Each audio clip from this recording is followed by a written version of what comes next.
report that I read was because of school and work pressures. So it might be the case that if parents and the educational system and some of the civic organizations wanted to make a difference for those future generations, it might be a matter of making conditions easier for the younger people. Not my opinion, the opinion of Chun Sung-moon, and this is the man who is the head of the educational system.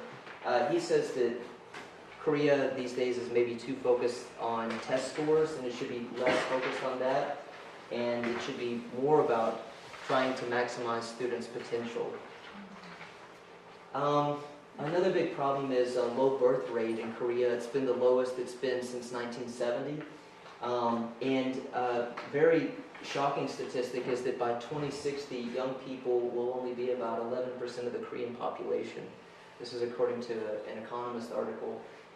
That's if these trends continue, there will only be 11% of the population that reasonably constitutes a contingent of young people.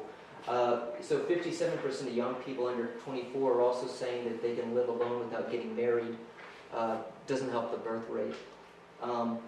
As for why this is, it's been attributed, at least in this Economist article, whenever they've asked people as to why they're not marrying, and fewer women are wanting marriage because it's difficult to balance a family life with a working life. Another thing is they want to marry up. I mean, if the women are well educated, they would like to marry a better, well-educated man. It only stands to reason, I think. President Park Geun-hye also agrees that this is a serious problem and that there's an economic link to the birth rate.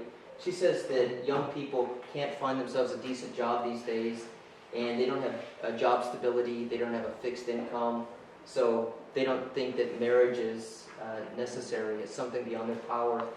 And she thinks that the first step to address this problem is job creation. Now, something else I should mention is this does receive overwhelming support, this push for work-life balance, whenever you just give a poll of Korean citizens.